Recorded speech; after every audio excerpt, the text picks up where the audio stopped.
Pada tanggal 7 September 1944, Perdana Menteri Jepang saat itu Kuniaki Koiso berjanji untuk memberi kemerdekaan kepada Indonesia. Pada tanggal 29 April 1945, pemerintah Jepang kemudian membentuk apa yang disebut Dokurisu Junbisho Sakai atau BPUPK, Badan Penyelidik Usaha-Usaha Persiapan Kemerdekaan. Pada tanggal 1 Maret 1945, pemerintah Jepang meresmikan BPUPK yang diketuai oleh Dr. Hajiman Widyodiningrat. Sidang umum pertama diadakan pada tanggal 29 Mei 1945 hingga 1 Juni 1945, dan sidang umum kedua diadakan pada tanggal 10 Juli 1945 hingga 11 Juli 1945. Muhammad Yamin, Supomo, dan Soekarno adalah tiga tokoh yang menyuarakan pendapatnya tentang dasar negara.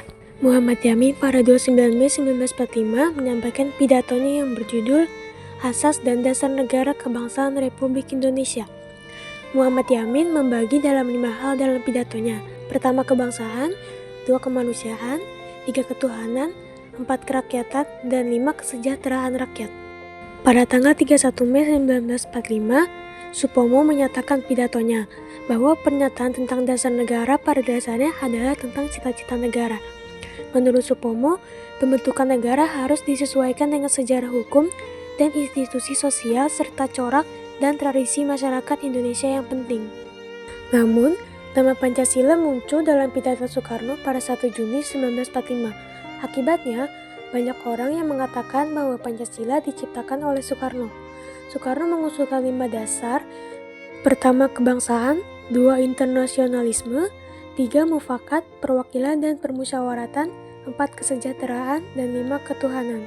Kemudian Soekarno mengetuai panitia kecil 9 orang yang dikenal sebagai Panitia 9, yang terdiri dari tokoh nasionalis dan Islam dari seluruh bangsa.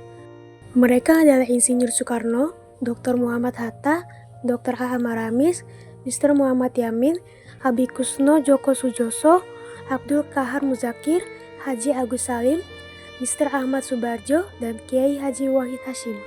Rancangan Mukadimah Undang-Undang Dasar yang dibuat oleh Panitia 9 kemudian diberi nama Piagam Jakarta oleh Muhammad Yamin. Piagam Jakarta juga menetapkan dasar negara, yaitu Pancasila yang mencangkup pertama, ketuhanan yang harus menjalankan syariat Islam bagi orang-orangnya, 2, kemanusiaan yang adil dan beradab, 3, persatuan Indonesia, 4, kerakyatan yang dipimpin oleh kebijaksanaan dalam permusyawaratan perwakilan, dan 5, keadilan sosial bagi seluruh rakyat Indonesia. Namun, utusan Indonesia bagian timur, khususnya rumusan sila pertama, menolak rumusan Pancasila dalam Piagam Jakarta yang diusulkan oleh Panitia 9. Lalu di sidang pleno PPKI diganti dari dengan kewajiban menjalankan syariat Islam bagi pemeluk-pemeluknya, di belakang kata Tuhan, dan ditukar dengan frase Yang Maha Esa.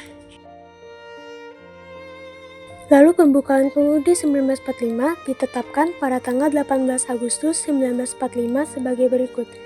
Pertama, ketuhanan yang Maha Esa, 2, kemanusiaan yang adil dan beradab, 3, persatuan Indonesia, 4, kerakyatan yang dipimpin oleh hikmat kebijaksanaan dalam permusyawaratan perwakilan, dan 5, keadilan sosial bagi seluruh rakyat Indonesia.